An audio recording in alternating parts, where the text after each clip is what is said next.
Hello everyone, my name is Vivek and welcome to first attempters. First attempters में आप सभी का स्वागत है। आप लोग की तैयारी काफ़ी अच्छी चल रही होगी, मैं ऐसा उम्मीद करता हूँ। देखिए, जीएसएससी सीजीएल में ना एक बात याद रखिएगा, लैंग्वेज पेपर का ना बहुत ज़्यादा इंपॉर्टेंट रोल है।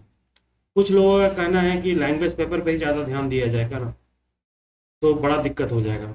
लोग इस तरह का बातें सोच रहे हैं, लेकिन जानिए, लैंग्वेज पेपर में ना लैंग्वेज पेपर ही आपका माई बाप है, यही आपको पार लगा सकता है। इसके पीछे का तर्क समझिए। लैंग्वेज पेपर में दो है, आपको देखते हो, चलिए क्वालिफाइंग है पेपर वन, उसकी बात नहीं करते हैं। पेपर टू और पेपर थ्री है। पेपर थ्री में आप कितना भी मेहनत कर दिए ना, एक सर्टेन रेंज से आगे आप नहीं जा पाइएगा, क्योंकि पेपर थ्री ना समंदर है। समंदर में उस पार आपको पाना है, एक स्ट्रेटजी से वो काम चलता है, आपको करना होगा।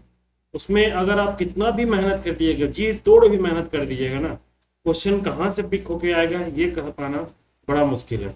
हालांकि उसको भी एक काफ़ी हद तक हम लोग उसको क्लियर कर सकते हैं। अगर प्रीवियस ईयर क्वेश्चन देखे डिफरेंट डिफरेंट एग्जाम का, तो समझ में आ जाता है कि कौन कौन से टॉपिक में इंपॉर्टेंट क्या क्या है, ये समझना। जीएस में, जीएस का जो बात होता है ना, जीएस में ये समझना बहुत इंपॉर्टेंट है, क्या पढ़ना है और क्या छोड़ना है, कौन टॉपिक कितना इंपॉर्टेंट है। मिनिमम एफर्ट देखिए, मैक्सिमम आउटपुट कैसे निकाला जा सकता है, ये जीएस का खेल है। तो इसमें कितना भी मेहनत कर दी, एक सर्टेन रेंज से आगे आप बहुत मुश्किल से पहुंचेंगे।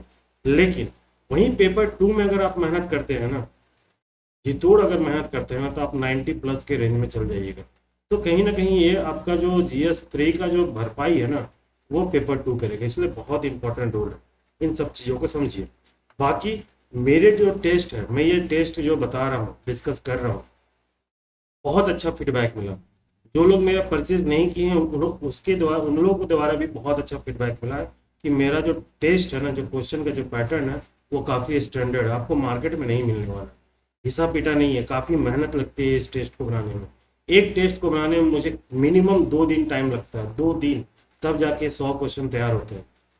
पूरा टाइम अगर मैं दे दूँ, क्लास का टाइम को अगर छोड़ दूँ, पूरा टाइम दे दूँ, तो मिनिमम 2 दिन टाइम लगता है, फिर जाके क्वेश्चन तैयार होता है। आपको क्वेश्चन का लेवल बहुत लोग देख भी लिए होंगे। कुछ लोगों का कहना है कि इस तरह का क्वेश्चन नहीं आएगा। देखिए, मैं ये कभी नहीं कहता हूँ कि इस तरह का क्वेश्चन आएगा, लेकिन बदलाव के लिए ना हमेशा तैयार रहे। अभी जैसे जेएसएससी जेई का एग्जाम हुआ, बदलाव हो गया ना, जीएस का सभी का हालत खराब हो गया ना। मैं डे वन से, आप मेरे वीडियो को जाके देखो, मैं डे वन से यही बोलता रहा कि अपना लेवल को अप रखो। जेएसएससी इतना आसान अब नहीं रहेगा, क्वेश्चन पैटर्न में चेंजेस आएगा। देखिएगा जैसे सीजीएल में भी काफ़ी बदलाव होगा। आप अभी भी तैयार रहिए। लोग सोच रहे हैं ना कि नागपुरी में लैंग्वेज में ऊपर ऊपर पढ़ के काम चल जाएगा, लोग उसमें खुश हो रहे हैं ना, देखिएगा लोग धोखा खाएंगे। पेपर थ्री का बात हो या पेपर टू का, इवन पेपर वन को भी लाइटली मत लीजिएगा, ये बहुत बड़ा रोल है। ये भले क्वालिफाइंग है, लेकिन भीड़ को छांटने का सबसे बड़ा जरिया होता है किसी भी एग्जाम का जहाँ क्वालिफाइंग रहता है, इसलिए पेपर वन को भी लाइटली नहीं लीजिएगा। चलिए हम लोग क्वेश्चन देखते हैं और चीज़ें को और समझने की कोशिश करेंगे। तो पहला क्वेश्चन था, घर बनाए खातिर हमरे मन गछ ले काटी किनली काटली, ई बाइक में कितना कारक कर प्रयोग करल जाए। मिक्स कर दिया क्वेश्चन को। अब यहाँ पे दो तरह का कारक का प्रयोग किया गया, कौन कौन है, एक खातिर और एक है ले। देखिए, इसमें कुछ लोग कंफ्यूज कर जाएंगे कि एक ही तरह का कारक का प्रयोग करेंगे, कौन सा, वो संप्रदान कारक। लेकिन यहाँ दो तरह का कारक है। खातिर जो है ये तो संप्रदान कारक है, लेकिन ले है अपादान कारक। अब पूछिए कैसे। अपादान कारक का एक रूल कहता है कि किसी से तुलना करने के लिए या फिर अलगाव के लिए, अलगाव का जब संबंध होता है ना, वहां अपदान कारक होता है। गज से गज से लाठी काट ली, मतलब गज से, एक है ना अलगाव का, पेड़ से पत्ते गिरे, अपदान कारक है। उसी तरह गज से लाठी काट ली, मतलब उसका क्या है, अलगाव हो रहा है, इसलिए यहाँ अपदान कारक है। बहुत लोग कंफ्यूज किए थे, तो इस तरह का कॉन्सेप्ट को अच्छे से समझे। एक बुक पढ़ के कुछ नहीं होने वाला। 99.99% जो है ना, वो शकुंतला मिश्रा की जो बुक है ना, उसको फॉलो कर रहे हैं। वो बुक को अगर देखिएगा, बहुत अधूरा दिया हुआ, अभी आपको मैं दिखा दूंगा कैसे अधूरा दिया हुआ है ना। कितनी चीजें लोग गलत समझ रहे हैं, गलत जान रहे हैं, और उसमें बहुत सारा अधूरा दिया, बहुत सारा गलत भी दिया हुआ है। इसलिए मैं बोलता हूँ ऑथेंटिक बुक पढ़िए। कोई भी जो एग्जामिनर है ना, वो शकुंतला मिश्रा के बुक को उठा के नहीं बनाएगा। कोई भी एग्जामिनर जो है ना, मार्केट में तरह तरह के जो बुक है ना, जो गाइड आया हुआ है, पूरा कलेक्शन पूरा, उससे उठा के क्वेश्चन नहीं बनाएगा। बहुत सारी मिस्टेक दी हुई है। ऑथेंटिक बुक को बनाइए, जो ऑथेंटिक, जहाँ पे इंफॉर्मेशन है, लाइक श्रवण कुमार गोस्वामी की जो नागपुरी भाषा जो बुक है, वो बुक को उठाइए। वो सब ऑथेंटिक बुक है। योगेंद्र तिवारी जो बुक है, उन सबको बुक को उठाइए, वहां से चीज़ों को देखिए। ठीक है, तो आपको चीज़ें बहुत डिफरेंट मिलेगी। बहुत लोग कंफ्यूज कर रहे हैं अब भी ग्रामर में, यहाँ इवन यहाँ तक कंफ्यूज कर रहे हैं कि वर्ण कितना प्रकार का होता है, इसमें भी लोग कंफ्यूज कर रहे हैं।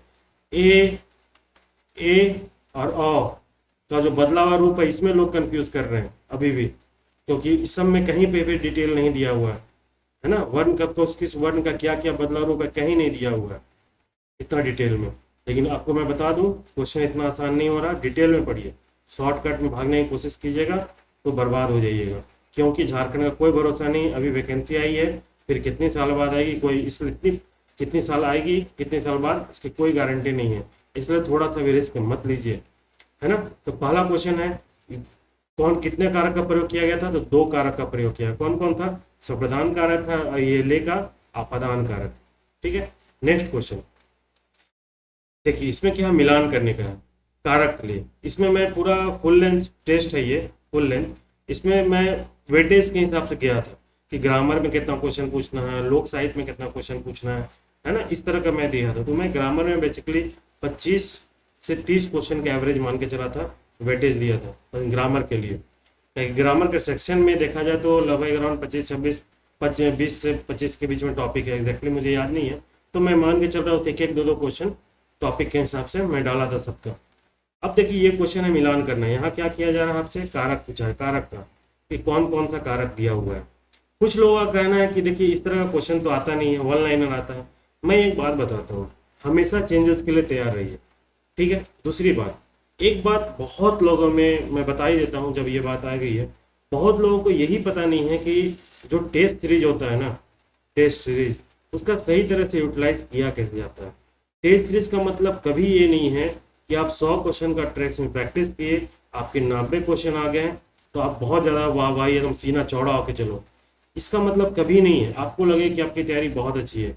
ये बिल्कुल भी गारंटी नहीं है कि अगर आपका टेस्ट सीरीज में 90 आ रहा तो एग्जाम में आपका 90 आएगा। पता चला कि आप 60-70 के रेंज में ही फंस जाओ।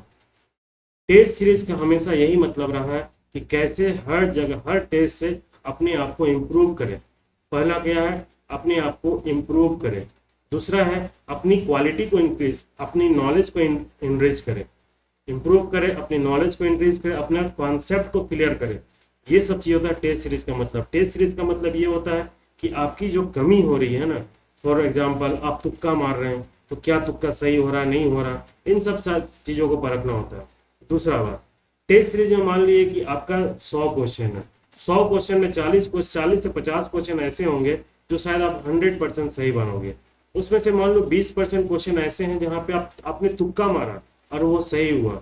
मान लीजिए 40% क्वेश्चन ऐसा है जिसके बारे में आपको कंफ्यूजन नहीं आता। अब देखिए, आप अगर आप सोचिएगा 20% क्वेश्चन सही हुआ है, आप इसके बारे में अगर आप फिर से रिवाइज नहीं कीजिएगा तब टेस्ट सीरीज का मतलब नहीं है। 40% अगर आपका गलत है, कंफ्यूज हो रहा, मतलब क्यों गलत हुआ, क्या है जो आप पढ़ते वक्त में ध्यान नहीं दिए, क्या आपका कॉन्सेप्ट क्लियर नहीं था, आपका रिवीजन सही नहीं था, या पढ़ने समय आप इन सब चीज़ों को ध्यान नहीं दिए। तो ये सब चीज़ें अगर हर टेस्ट में आप गेन करोगे ना, तब जाके आप बहुत अच्छे तरीके से तैयार रहोगे एक्चुअल एग्जाम के लिए, डी डे के लिए। ये समझना बहुत इंपॉर्टेंट। लोग समझते ही नहीं है कि टेस्ट सीरीज का मतलब क्या है। वो लोग बोलते हैं सर आपका टेस्ट तो बहुत ही स्टैंडर्ड है, बहुत टफ है, लेकिन ये क्वेश्चन ऐसा क्वेश्चन तो नहीं आता। मैं बोलता हूँ नहीं आता, चलो ठीक है मान लिया नहीं आता, नहीं आएगा, तो क्या आपको इस टेस्ट से बेनिफिट हो रहा है या नहीं हो रहा, क्या आपकी नॉलेज गेन हो रही है या नहीं हो रही। बोलते हैं हाँ हो रही है, फिर हो गया मकसद पूरा। किसी को पता नहीं है ना कि क्वेश्चन किस तरह आएगा, लेकिन हम लोग क्या करते हैं कि स्टेप हमेशा आगे चलते हैं। अगर बदलाव होगा तो क्या होगा, किस रूप में हो सकता है, डिफरेंट एग्जाम का फॉर्मेट देख लीजिए, उससे पता चल जाएगा एग्जाम। अब इसी क्वेश्चन को देखिए, इस क्वेश्चन में मैं एक ही क्वेश्चन में 4 क्वेश्चन, अभी के ट्रेंड के हिसाब से अगर देखा जाए तो एक ही क्वेश्चन में मैं 4 क्वेश्चन पूछा हूँ। अगर देखा जाए अभी के ट्रेंड में लोग तो इसमें 4 क्वेश्चन बनाएंगे, लेकिन मैं एक ही क्वेश्चन बनाया। क्यों, एक ही क्वेश्चन से आपका 4 क्वेश्चन का इन्फॉर्मेशन हुआ। मतलब आप समझिए ना कि 100 क्वेश्चन का प्रैक्टिस हो रहा है, 100 से आप 150 क्वेश्चन प्लस का प्रैक्टिस कर रहे हैं अगर अभी का ट्रेंड देखें। दूसरा, डिफरेंट डिफरेंट तरीके से मैं क्वेश्चन बनाया हूँ, देखिएगा आने वाले समय में जब ये मैं 100 क्वेश्चन डिस्कस करूंगा, देखिएगा मैं कहानी में, कथा में किस तरह पूरे वन कैमरा को मिक्स कर दिया हूँ। लगाइए दिमाग, कितना लगा सकते हैं, कितना कॉन्सेप्ट आपका क्लियर है, ऐसा मैं क्वेश्चन बनाया हूँ। तो आपको मैं दिमाग खोल दूंगा, पढ़ने का नजरिया चेंज कर दूंगा इस टेस्ट के थ्रू। ठीक है, तो आप देखिए इस तरफ, देखते हैं हम लोग वन बाई वन। आज कोशिश करते हैं कि 25 से 30 क्वेश्चन हम डिस्कस करते हैं इस टेस्ट का। ठीक है, चलिए इस क्वेश्चन में क्या है, गांव माझे अस्पताल है, कौन कौन कारक है वो देखना है। हमरे तेतर के छां बैठ रही, किसना मछली बजाते धरालत, बाबा ले धोती किन ली, गांव माझे अस्पताल है। देखिए माझे का जो प्रयोग होते हैं ना, ये अधिकरण में करते हैं। कहीं पे आपको शायद पता नहीं होगा, कहीं दिया होगा नहीं होगा, लेकिन जो क्या कहता है इसका नियम, मे के लिए ना, जहां भी मे का प्रयोग है, कभी कभी अधिकांश रूप में अब हम लोग क्या करने लगे हैं, अधिकरण इसके मे के स्थान पे माझे का भी प्रयोग करते हैं। माझे के बीच में जैसे मधे का भी प्रयोग करते हैं, मधे के सेंस में भी अधिकरण कारक होता है। तो ये क्या हो गया आपका, गांव माझे अस्पताल है क्या, अधिकरण कारक। अधिकरण कारक का मतलब भी कहा जाता है बेस, मतलब आधार। अब यहाँ आधार भी शो कर रहा है, अस्पताल कहाँ है भाई, उसका बेस कहाँ, गांव में, आधार कहाँ, गांव में, ये भी बता रहा है। इसका मतलब ये भी हो रहा अधिकरण कारक। हमरे तेतर केर छां में बैठ रही, केर का प्रयोग कहाँ करते हैं, संबंध में, ऑलरेडी संबंध होगा। कृष्णा मछली बजाते धरा लग, है ना, ये करण कारक है। मछली को यहाँ पे हिडन है, यहाँ जो कारक विभक्ति है ना, विभक्ति का लोप है। ठीक है, किसको पकड़ते हुए पकड़ाएगा भाई, किसको, मछली को, हिंदी में लिखा है। तो को का क्या कारण, करण कारक। बाबा ले धोती किनली, संप्रदान कारक। याद रखिएगा, संप्रदान कारक का नियम क्या कहता है कि किसी के लिए अगर हम कोई दान दे रहे हैं, उपकार कर रहे हैं, गिफ्ट दे रहे हैं, इसमें हमेशा अपादान कारक लगता है, ये नियम कहता है। तो इस तरह चीजों को पढ़िए, बिल्कुल कॉन्सेप्ट को क्लियर रखें, बहुत इंपॉर्टेंट होगा। मेरा जो क्वेश्चन को अगर जो ढंग से बना लिया ना, समझ के, उसको डेफिनेटली मेहनत होगा, मैं गारंटी के साथ बोल रहा हूँ। अभी ये प्रूफ मैं कर दिया, मैं बार बार बोल रहा हूँ, शुरू से बोल, जो भी मेरे क्लासरूम के स्टूडेंट है, जो भी मेरे टेस्ट के स्टूडेंट है, अगर ये इस वीडियो को देख रहे हो ना, कमेंट बॉक्स में बताना कि मैं शुरू से क्या बोलता था, उनका किस तरह इंप्रूव हो रहा है। जो पहले डे 1 में टेस्ट में 50 के रेंज में पहुंचते थे ना, आज उनका रेंज 85 पहुंच गया। उनके मैं थॉट प्रोसेस को ही मैं चेंज कर दिया हूँ। मैं यहाँ तक बताया कि अगर क्वेश्चन कोई नहीं आता है, कोई क्वेश्चन अगर आपको नहीं आ रहा, कैसे आंसर तक पहुंचना है, ये ट्रिक मैं उन्हें बताया हूँ। सोचिए, नागपुरी में भी, ये तो जीएस में काम करेगा, नागपुरी में भी मैं बता दिया हूँ। ये अभी मैं धीरे धीरे आपको दिखाऊंगा, इसी क्वेश्चन में दिखाऊंगा कैसे इस क्वेश्चन को नहीं आएगा और हम लोग को आंसर तक पहुंचना है। ठीक है, तो इसका आंसर होगा ए। थर्ड क्वेश्चन है, मंगरा और उकर छुआ, मेला घूमे के लिए पंचायत कर नदी में नहाए गए और सुंदर लुगा के पहिन के आलय।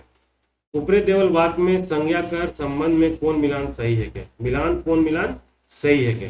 पूछ रहा जातिवाचक संज्ञा 3 गो है, हम लोग देखते हैं। पहले यहाँ पे क्या है, मंगरा एगो है, देखते हैं हम लोग, एगो उकर है, एगो मेला। हम लोग देख कौन कौन सा बात हो रहा है, जाति, व्यक्ति, भाव, समूह, हम लोग ये देख रहे हैं। तो हम लोग इसमें देखते हैं कौन कौन सा है जातिवाचक में। पहले हम लोग देखते हैं कौन कौन सा संज्ञा को हम लोग निकालते हैं। ठीक है, उकर, सॉरी यहाँ उकर हम गलत बता दिए, छुआ, फिर मेला, फिर पंचायत।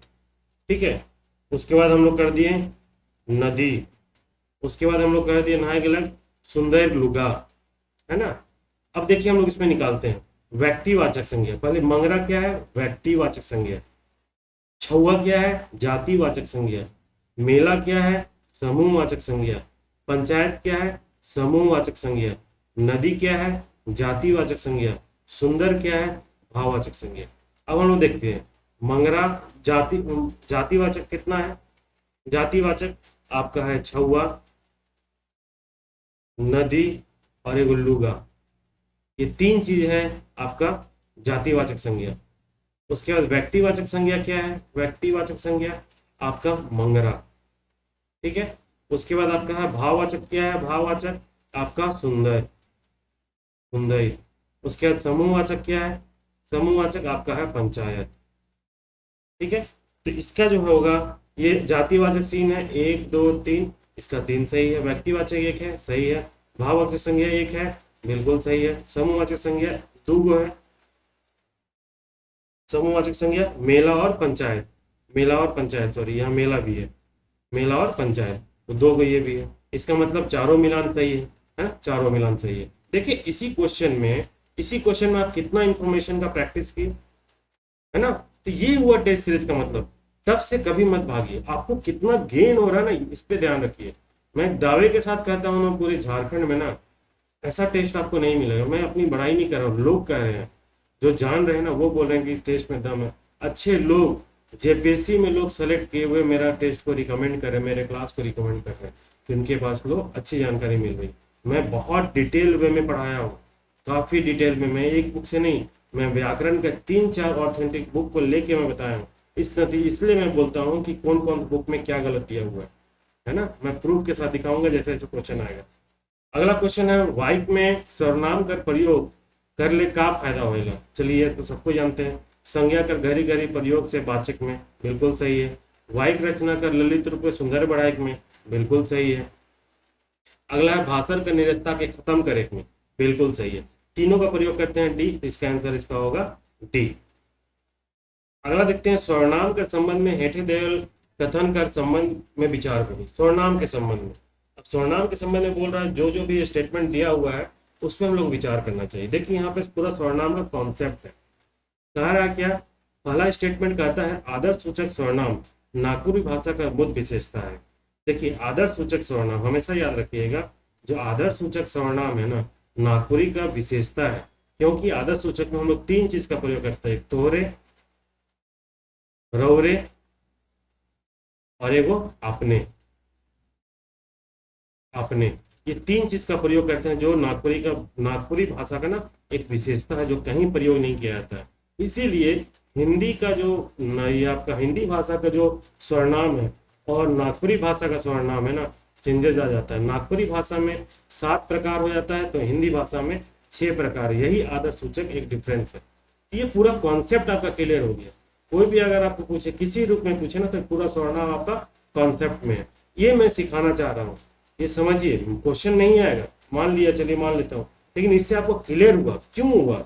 अगर मैं ये स्टेटमेंट लिखता हूँ आदर्श सूचक सर्वनाम नागपुरी भाषा का मूल विशेषता है, तो ये क्यों हुआ, क्या है रीजन, इसके पीछे जाइए, अपने कॉन्सेप्ट को क्लियर कीजिए। हाँ भाई, क्योंकि आदर्श सूचक जो सर्वनाम है ना, बिल्कुल ही अलग है, कहीं पर भी इसका प्रयोग नहीं करते जो हम लोग नागपुरी भाषा में करते हैं। दूसरा, नागपुरी भाषा का सर्वनाम और हिंदी भाषा का सर्वनाम एक ही लक्ष्य है, बिल्कुल नहीं है। इसका अगर हिंदी भाषा में 7 प्रकार होता है, हिंदी भाषा में 6 प्रकार होता है, नागपुरी में 7 प्रकार होता है। 7 प्रकार, एक एडिशनल कौन हो जाता है, आदर्श सूचक। तो बहुत विशेषता मतलब पहला स्टेटमेंट सही है, सेकेंड स्टेटमेंट गलत है। देखिए आपका कॉन्सेप्ट कितना अच्छा क्लियर होगा। इसका आंसर होगा ए। ठीक है, नेक्स्ट क्वेश्चन है, मोई तो के स्टेशन छोड़े आवत रहो मगर उमन डहर में भेटाला है।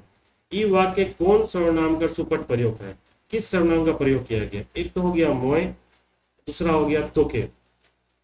ठीक है, स्टेशन छोड़े आवत रहो मगर उमन उमन डहर में भेटाले, ये 3 तरह का सर्वनाम प्रयोग है। किस तरह का प्रयोग है भाई? संबोधन है, बिल्कुल नहीं है। निश्चय है, बिल्कुल नहीं है। पुरुष है, ये पुरुष है। मोय तोके उमन, मोय कौन सा है भाई? मोय है कौन सा? उत्तम पुरुष, उत्तम पुरुष एक वचन।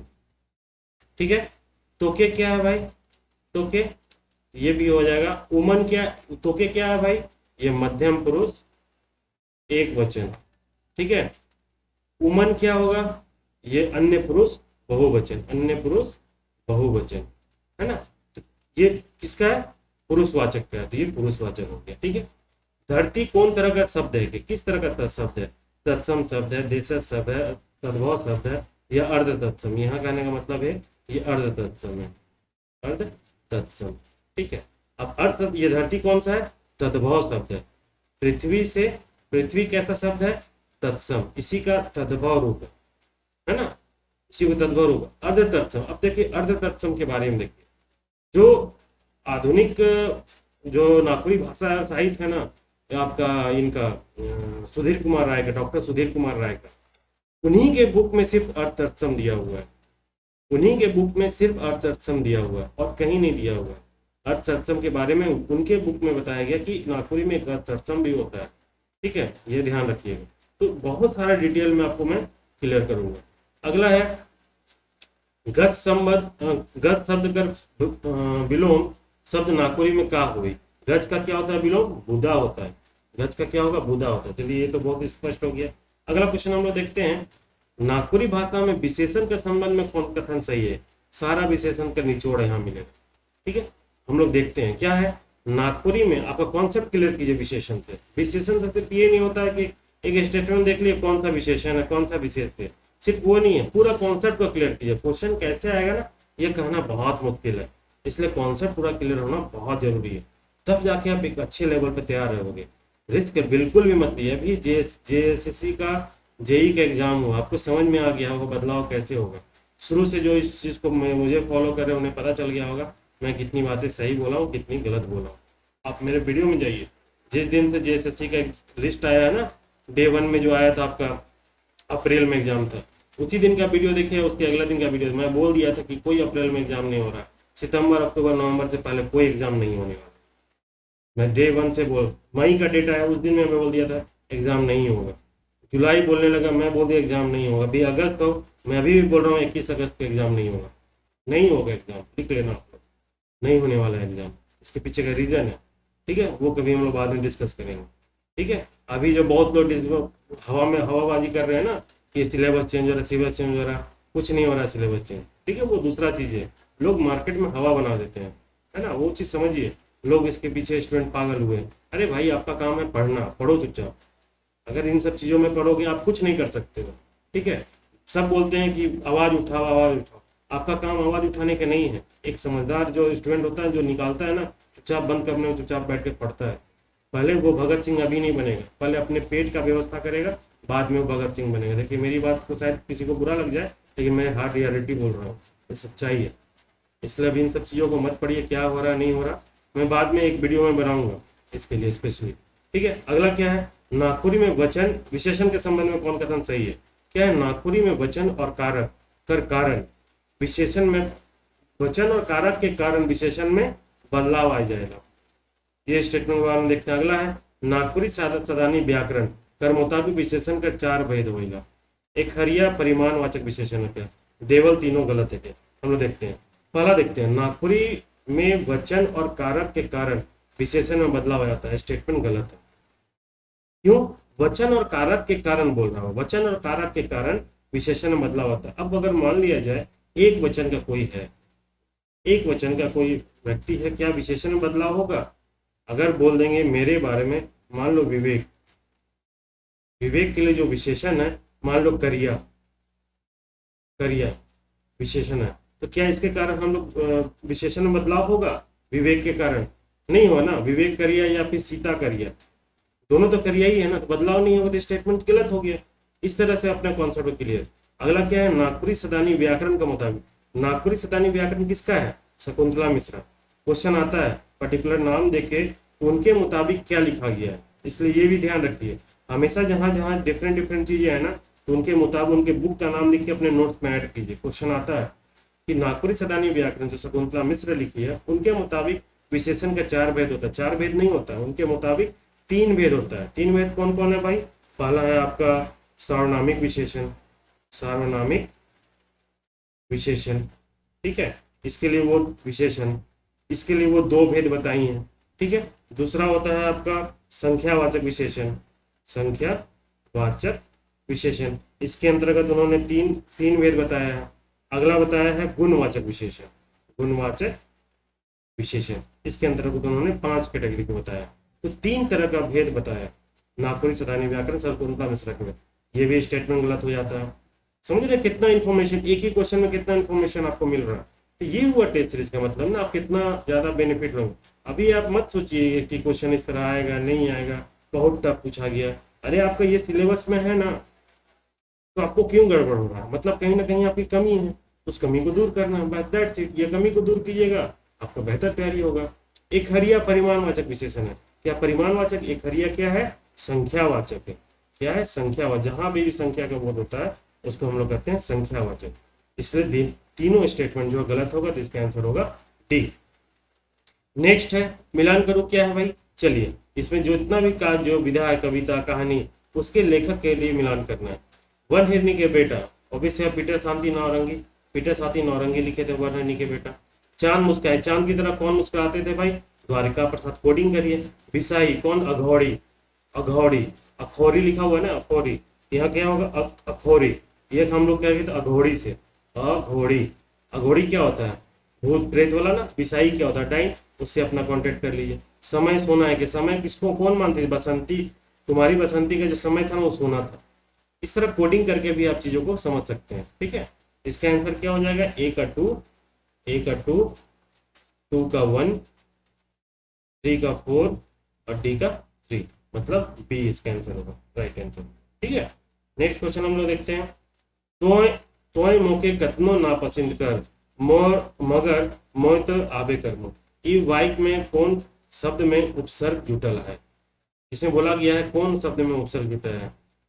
तोय मोके कितनो कतनो पसंद नापसंद कर, मैं मगर, देखिए मगर की जगह मुदा भी लिख सकते हैं, लेकिन मुदा, मोय तो आबे कर्म, इसमें उपसर्ग कौन सा शब्द में उपसर्ग जोड़ा हुआ है, ऑब्वियस सी बात है नापसंद में, नापसंद में जोड़ा हुआ है। इसका आंसर होगा क्या, बी होगा, ठीक है।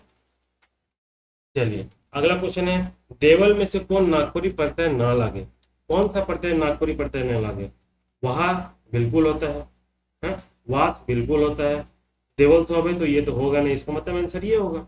इसमें इस तरह भी कर सकते हैं, कभी भी क्वेश्चन जो होता है ना एलिमिनेशन मेथड लगाइए। बहुत हद तक क्या होता है जब आपको नहीं आता है ना, उसमें एलिमिनेशन मेथड से आप आंसर तक पहुंच जाइए। ऑब्वियस सी बात है, जब एक दोनों सही हो रहा है तो मतलब ये नहीं होगा, ये भी नहीं हुआ, ये दोनों तो नहीं हुआ तो मतलब आंसर ये हो रहा है, ये भी निकाल सकते हैं हम लोग, ठीक है। नेक्स्ट है, तेतर के छाए नामक रूपक कौन साहित्यकार लेख है।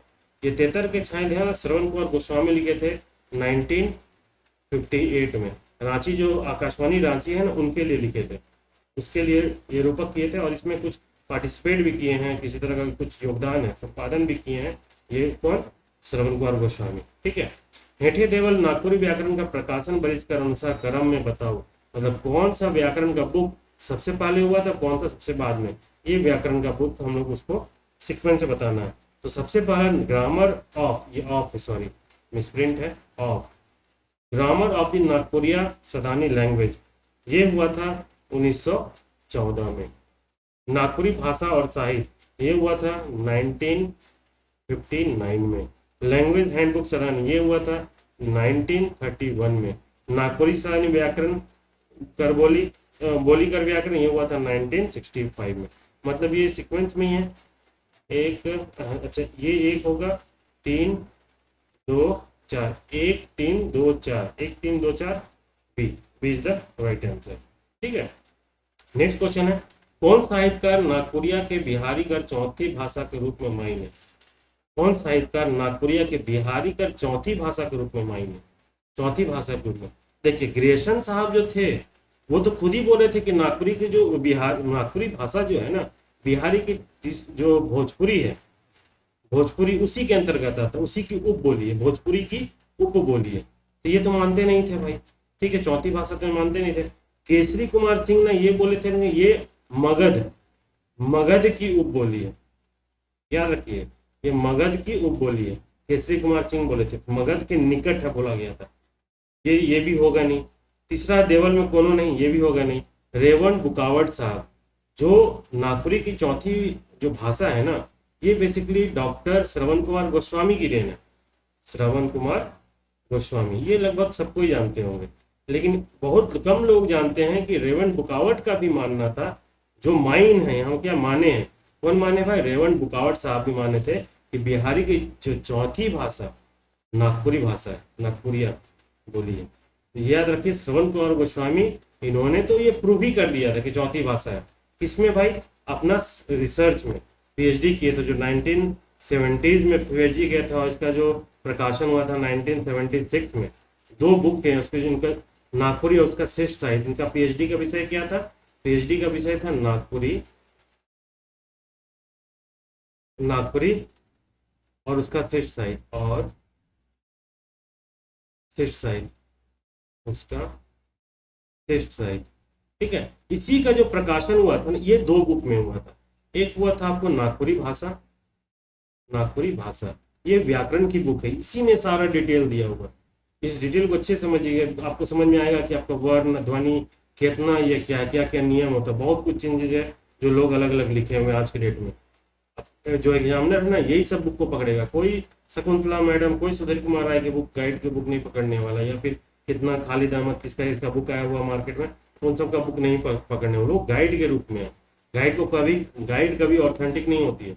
और दूसरा क्या था, नागपुरी, नागपुरी श्रेष्ठ साहित्य, श्रेष्ठ साहित्य। अब देखिए, अब ये जब आई गया तो मैं बता दूं, इसका जो प्रकाशन हुआ था ना, ये पटना में से हुआ था। पटना से क्वेश्चन पूछा है।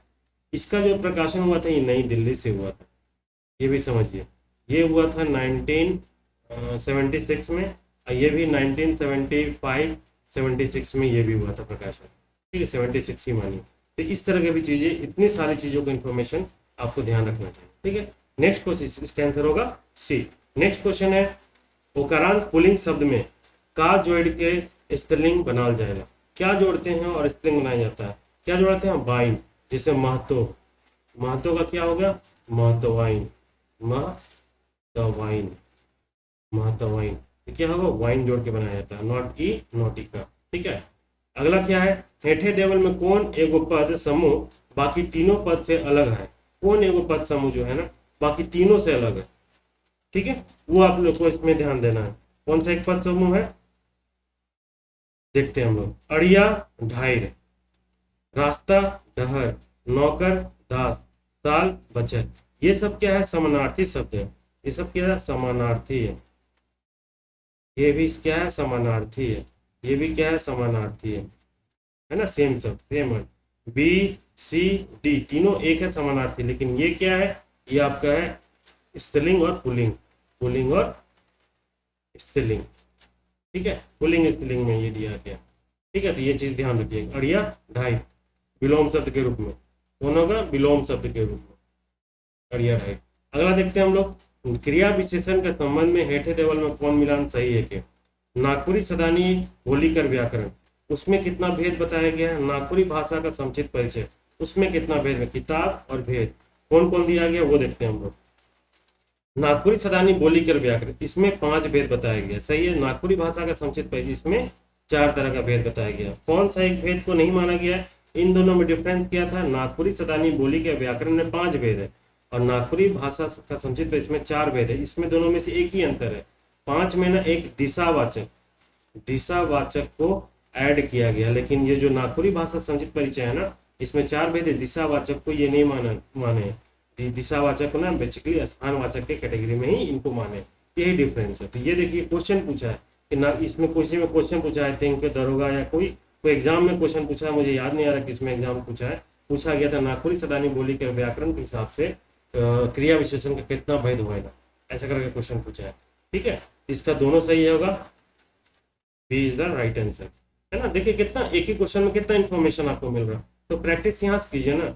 अभी जब कहानी का, कथा कहानी, वन केवरा का कविता का जब क्वेश्चन आएगा ना, देखिएगा मैं कितना फंसाया हूँ मैं आपका तार तार हिला दूंगा, आपको अपने सोचने में मजबूर करा दूंगा, आपने सही पढ़ा या नहीं पढ़ा, है ना। उससे कभी डरना नहीं कि हाँ मैं इसमें सही से नहीं पढ़ा। आप सीखना कि यार क्वेश्चन ऐसा भी बन सकता है ना। इस तरह की चीज को ध्यान रखना। ठीक है, अगला है आपका कॉन्सेप्ट मैं खोल के रख दूंगा कि कैसे इसको देखना चाहिए, कैसे पढ़ना चाहिए, तब जाके आपकी तैयारी बहुत अच्छी होगी। अगला क्या है क्वेश्चन, मंगरा जोन सोमरा से पूछलक कि तोर घरे कितना ठो खटिया है। तले सोमरा कहलक मोर घरे तो 5 गो खटिया है। ई वाक्य में कितना निपात कर प्रयोग है? इस वाक्य में कितना निपात का प्रयोग है? निपात क्या होता है? निपात एक ऐसा वर्ड होता है जो वाक्य में प्रयोग होता है, लेकिन उसका कोई अपना इंडिपेंडेंट अर्थ नहीं होता है। वाक्य में प्रयोग होता है बल देने के लिए, वाक्य में प्रयोग होता है क्या? बल देने के लिए, लेकिन अर्थ उसका कुछ भी नहीं होता है, उसको कहते हैं निपात।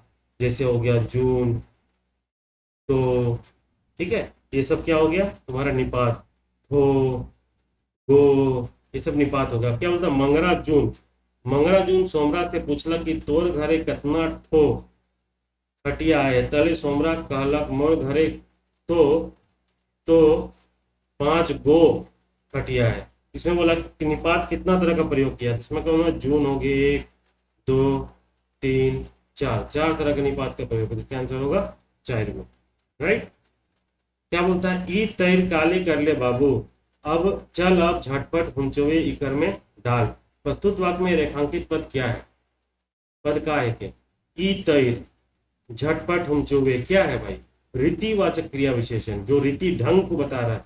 इस ऐसा मत करो, जल्दी जल्दी मत जाओ, धीरे धीरे जाओ, हुमचौआ मत खाओ, झट झट करो, है ना, ये सब क्या होता है, रीतिवाचक क्रिया विशेषण। इसका आंसर है रीतिवाचक क्रिया विशेषण। अगला क्वेश्चन है, हम लोग आज 25 क्वेश्चन करते हैं, कुछ और चीज मैं आपको बता दूं, बाकी हम लोग इसको 4 पार्ट में 25-25 क्वेश्चन करके पूरा मिक्स है, जैसे जैसे आएगा मैं सोच करते जाऊंगा। अभी 25 स्टार्टिंग का 25-30 क्वेश्चन व्याकरण है, ठीक देखते हैं क्या है, मिलान करना है भाई। क्या है, एक उदाहरण दिया हुआ, काल दिया हुआ। सोमरा स्कूल चल जा होई, सोमरा छवा मन संग खेलत होई, संदीप खेलत है, मंगरा गीत गावत है। याद रखना, कभी भी क्रिया के साथ त का प्रयोग होता है ना, बुद्धि लगाओ, कभी भी त का प्रयोग होता है ना, हमेशा अपूर्ण होता है, अपूर्ण का प्रयोग है, मतलब इन तीनों का अपूर्ण का खेला हो। वर्तमान काल में अपूर्ण होता है, संदिग्ध होता है। इसका मतलब हम लोग देखते हैं क्या होगा, कैसे हम लोग इसको चीजों को देखेंगे, इसको चीजों को समझना बहुत इंपॉर्टेंट है।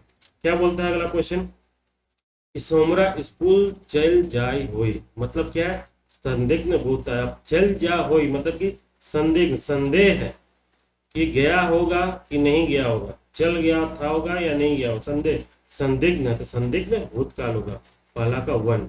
सोमरा छवा मन संग खेलत होई, तो कहीं ना कहीं अपूर्ण का बात किया जा रहा था, अपूर्ण का बात किया जा रहा, तो क्या संगीत खेलत होई, है ना, खेलत होई, तो क्या होगा, संदेह, क्या, संदिग्ध वर्तमान काल। संदीप खेलत है, खेलत है क्या, अपूर्ण, क्या खेलत है वर्तमान का, अपूर्ण वर्तमान काल, अपूर्ण वर्तमान काल। मंगरा गीत गावत रहे, रहे हमेशा भूतकाल में प्रयोग करते हैं हम लोग, भूतकाल में, और अपूर्ण त का प्रयोग हो गया मतलब अपूर्ण, तो अपूर्ण भूतकाल हो गया, कौन सा, अपूर्ण भूतकाल। देखिए काल एक ऐसा जगह है ना जहाँ बहुत कंफ्यूजन होता है लोगों को, इसको हमेशा ना एक ठेठ बुद्धि की तरह, अपना ठेठ बुद्धि की तरह इसको चार्ट की तरह तैयार कीजिए, इसको कंपेयर करते हुए चार्ट बनाइए, एक लंबा सा पेज को बनाइए, A4 साइड को 2 पेज को होता है ना, मतलब कि टेढ़ा करके इस में 2-3 पेज को चिपकाइए, उसके बाद एक चार्ट बनाइए, चार्ट बना के एक साथ पेज को कंपेयर करके कीजिए, आपको पता चलेगा बहुत सारा चीज ओवरलैप कर रहा, थोड़ा थोड़ा कुछ चेंजेस है, वो चेंजेस क्या है वो आप आराम से आइडेंटिफाई कर लेंगे। अगर आप कभी कोई मतलब कि किसी को दिक्कत होगा तो आप स्पेशली कमेंट बॉक्स में जरूर बताइए, तो मैं उसे एक बार डिटेल में बता दूंगा, ठीक है। और बाकी जो अगर कुछ मेरे क्लास के स्टूडेंट होंगे या फिर कोई अगर टेस्ट सीरीज के स्टूडेंट होंगे जो मुझे शुरू से जान रहे हैं, वो कमेंट करके जरूर बताओ कि हाँ कैसा ईजी करके बताए हैं या नहीं बताए, ठीक है। अगला है, मंगरा से मोके मोके हैं, मंगरा से मोके फायदा होएला, सेले उकर सब बात सहायला। मंगरा ले कौन कहावत सुपट होई, मंगरा ले कौन कहावत सुपट हुई, मंगरा से मौके फायदा होला, सेले मौके उकर बात सा, मतलब फायदा होता है इसलिए उसको हम सहते हैं, फायदा होने के कारण उसका हम हर बात सुनते हैं, कहने का मतलब अर्थ ये है, उसके लिए कौन सा कहावत सुपट होगा, इसमें हम लोग देखेंगे, ठीक है। कौन सा कहावत क्या है, दही में काटफार, दही में काटफार, उसके बाद है दूधो खाओ दहियो खाओ, उसके बाद है दुधारू गायक लाइथो सवार, आगे है देवल में कोनो नहीं। देखिए एक चीज याद रखिए, मैं इसमें एक टेक्निक आपको मैं बता रहा हूँ, है ना, कभी भी किसी का सेंस अगर तीनों का अर्थ आता है तो ठीक है, चलिए यहाँ पे तो अर्थ में पूछा है ना, कहावत अगर पूछ के अर्थ पूछता ना, तो मैं आपको बता रहा हूँ कभी भी आपको पढ़ने की जरूरत नहीं है, मैं जो टेक्निक बता रहा हूँ उस टेक्निक में ना डायरेक्ट आप आंसर नहीं आते हुए भी आंसर मारिएगा, उस तरह का कोई कहानी आ जाए, उस तरह का कोई कहावत मुहावरा आ जाए ना, या पहेली आ जाए, मैं आपको बताता हूँ उस तरह का कोई उदाहरण आता है तो इसका क्या होगा भाई, मौका मतलब फायदा होने से किसी का बात आता है तो उसके लिए कौन सा कहावत कहावत होता है, एक एक करके हम लोग उसको देखते हैं। कहता है क्या है, इसका आंसर ऐसे सी है, दुधारो गायक लाइतो सवार। बी का क्या होता है, दूधो खाओ दहियो भी खाओ, क्या विपरीत काम करेगी, इसका मतलब क्या हो, दहियो खाओ दहियो भी खाओ, दूधो खाओ दहियो भी खाओ, दूध भी खाएंगे दही भी खाएंगे, मतलब क्या होगा, विपरीत काम करे।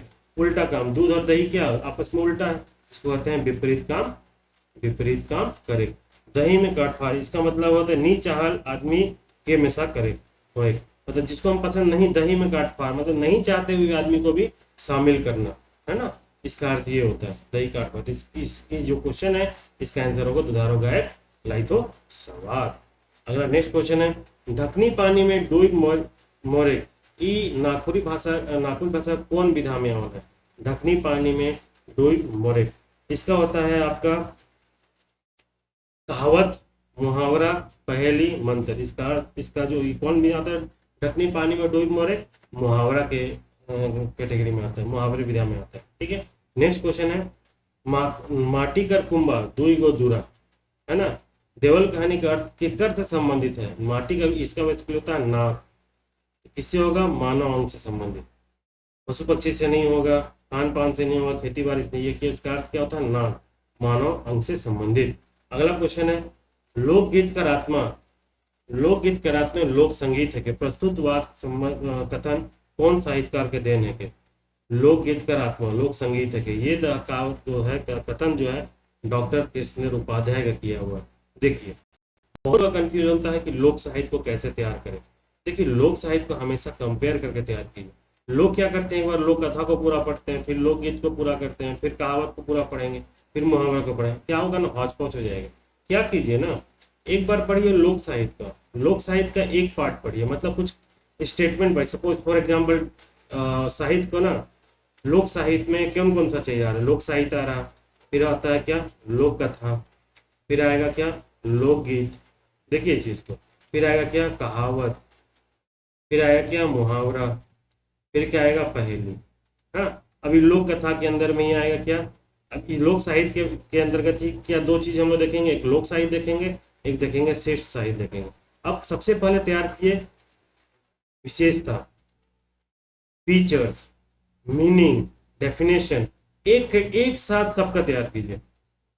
ठीक है, लोक साहित्य का कीजिए, श्रेष्ठ साहित्य का कीजिए, लोक कथा कीजिए, श्रेष्ठ साहित्य, श्रेष्ठ कथा का कीजिए, इससे पूरे एक साथ कीजिए।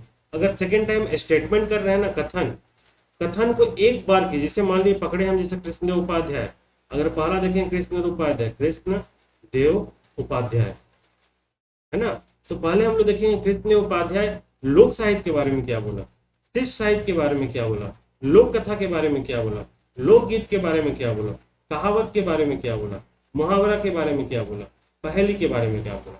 इससे क्या बेनिफिट होगा ना, इससे बेनिफिट ये होगा आप चार्ट के फॉर्म में बन जाएगा आपका।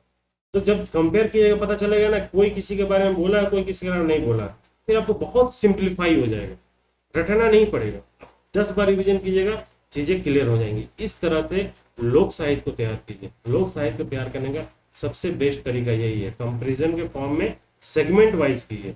जैसे अगर हम लोग बाद में विशेषता या कोई डेफिनेशन करें तो सबका एक साथ करेंगे कि लोक साहित्य का विशेषता क्या होगा, लोक कथा का क्या होगा, लोकगीत का क्या होगा, मुहावरा का क्या होगा, कहावत का क्या होगा। ठीक है, दूसरा आ गया कथन में देखेंगे कोई एक साहित्यकार का पकड़ेंगे और एक साहित्य का पूरा देखेंगे, कौन किसके बारे में क्या क्या बोला था, किस किस सेगमेंट के बारे में पर्टिकुलर साहित्यकार क्या बोला था। उसी तरह अगला देखेंगे हम लोग वर्गीकरण। क्वेश्चन पूछता है ना कि मुहावरा का वर्गीकरण कितना तरीके से है, तो उसमें हम लोग देखेंगे कोई पर्टिकुलर साहित्यकार का दिया होगा, तो देखेंगे वर्गीकरण सब में कितना कितना दिया। जैसे कृष्णदेव उपाध्याय लोक साहित्य में भाई क्या वर्गीकरण दिया है, लोक कथा में क्या वर्गीकरण दिया है, लोकगीत में क्या वर्गीकरण दिया, एक साथ करेंगे। तो ये इस तरह का तैयार कीजिएगा ना, तो चीजें आपका लोक साहित्य बहुत ईजी हो जाए। राइट, चलिए अगला क्वेश्चन है हम लोग कि गोदना गुदाय के लिए कौन कौन, चलिए 25 क्वेश्चन तक ही करते हैं, ज्यादा लंबा हो जाएगा। कल हम लोग बाकी 25 क्वेश्चन से करते हुए चलेंगे। ठीक है, तो मेरा ये कहना है कि आप लोग जो भी तैयार कीजिए ना, इस वे में तैयार कीजिए, कभी भी भटकने की जरूरत नहीं, कभी डरिए मत। और आज मार्केट में जिस तरह की स्थिति है ना, ऊपर ऊपर में लोग सब चल रहे हैं, बदलाव आ जाएगा, धाराशाही हो जाइएगा, अब ये रिस्क नहीं ले सकते हैं। इसलिए अपने आप को ना एक लेवल ऊपर ले जाइए, एक स्टेप आगे चलिए, अच्छा से पढ़िए, डिटेल में पढ़िए, कोई गाइड को फॉलो, ज्यादा जल्दी गाइड पे डिपेंडेंट मत होइए। इस तरह कीजिएगा, आपकी प्रिपरेशन बहुत अच्छी होगी, बेनिफिट उठाइए। अगर किसी को भी अगर मान लीजिए टेस्ट सीरीज लेना चाहते हैं, तो हमारा टेस्ट सीरीज चल रहा है भाई, 28 टेस्ट सीरीज है जो 499 में, पहले मैं 599 रखा था, उसका प्राइस में डाउन कर दिया, 499 है। और 10 फुल लेंथ ओनली लेना चाहते हैं तो 299। 28 टेस्ट सीरीज जो चल रहा है, 28 जो टेस्ट सीरीज है 499 में, ठीक है।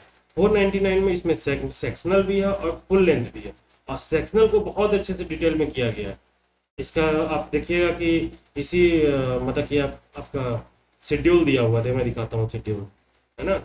शेड्यूल दिखा, देखिए पहले टेस्ट में क्या चल रहा है, सेकंड टेस्ट में क्या चल रहा है, सारा शेड्यूल के हिसाब से किया हुआ है। फुल लेंथ में क्या है, फुल लेंथ में कितना तरह का है, तो ये सारा कुछ शेड्यूल में किया हुआ। इस तरह आप शेड्यूल को देखिए, आप हमारे टेलीग्राम ग्रुप हमारे लिंक में दिया हुआ है, वहाँ पे ये सब सारे इन्फॉर्मेशन दी हुई है। तो इस तरह करिए, सारे टेस्ट को आप लोग देखिए, और अगर आप ज्वाइन करना चाहते हैं ज्वाइन कीजिए। बहुत मेहनत लगता है, मैं कहीं से कोई कॉपी पेस्ट नहीं किया हूँ यार, है ना। बहुत अपने से बैठ के एक एक चीज़ को दिमाग लगा के मैं आप लोगों के लिए क्वेश्चन बनाया हूँ, और इसी का परिणाम है। जो लोग, मैं बता रहा हूँ फिर से, मैं रिक्वेस्ट कर रहा हूँ, जो हमारे क्लास के रूम के स्टूडेंट हैं या पहले से टेस्ट सीरीज के स्टूडेंट हैं, वो बताइए मैं डे 1 से उनको किस तरह मोटिवेट किया, किस तरह उनके माइंड को मैं डेवलप किया हूँ। जेएसएससी का जो जेई का रिजल्ट एग्जाम आया था, उसमें जो क्वेश्चन आया था उससे काफ़ी हद तक मेरी बातें प्रूव हो गई। इसलिए मैं बोल रहा हूँ चीज़ें अच्छे से पढ़िए। इसका है 499, बहुत ज़्यादा प्राइस नहीं है यार, 50-100 के बारे में मत सोचो, काफ़ी मेहनत लगती है, कोई भी कॉपी पेस्ट नहीं है। अगर आप 10 फुल लेंथ ही लेते हैं उसका प्राइस है 299, लेकिन मैं रिकमेंड करूँगा कि आप इससे लीजिए, आपको ये लीजिएगा 499 28 जो टेस्ट है, तो आपको बहुत बेनिफिट होगा। बाकी आपकी मर्जी, है ना, कोई फोर्स नहीं है। चलिए मिलते हैं। और आप लोग अगर वीडियो पसंद आया यार, तो पसंद आया तो लाइक करो यार, सब्सक्राइब करो, लोगों के बीच में शेयर करो, सब्सक्राइब करो, इससे मुझे भी मोटिवेशन मिलेगा, ठीक है। मैं अपने मेहनत को लेकर रहा हूँ, कोई हवाबाजी मेरे पास नहीं चलता है, मैं स्टूडेंट के लिए कर रहा हूँ। मेरे क्लास पूरा कंप्लीट हो गया, क्लास जो है ना पूरा कंप्लीट हो गया, लेकिन अब हम लोग का रिविजन क्लास चल रहा है। मैं बोला हूँ कि जब तक एग्जाम नहीं होगा तब तक मैं रिवाइज इतनी बार करा दूंगा, इतना मैं क्वेश्चन करूंगा कि आपको नागपुरी के लिए टेंशन नहीं लेना, ठीक है। बहुत जल्द मैं सब डिमांड कर रहे हैं पेपर 3 के लिए, अगर समय मुझे मिलेगा तो मैं पेपर 3 के लिए भी काम करूंगा, ठीक है।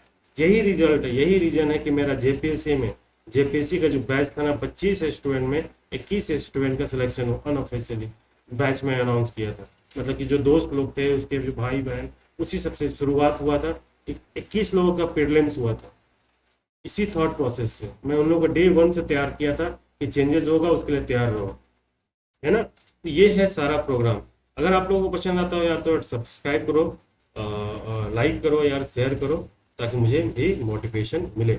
और किन्हीं को अगर मान लीजिए कि कोई कुछ भी क्वेरी होना चाहता है, आप इस नंबर पर कांटेक्ट कर सकते हैं। कौन सा नंबर है? 9773643023। इसमें कांटेक्ट करके आप सारा इन्फॉर्मेशन ले सकते हैं। टेस्ट आज से ही चालू हुआ है, पहला टेस्ट आज था, आज पहला टेस्ट था, फिर हर 2 दिन 3 दिन बाद में शेड्यूल बना हुआ, उस तरह से चीज़ों को देखेंगे। चलिए मिलते हैं फिर नेक्स्ट वीडियो में, कल मिलते हैं हम लोग, आगे 25 क्वेश्चन करेंगे। Thank you so much.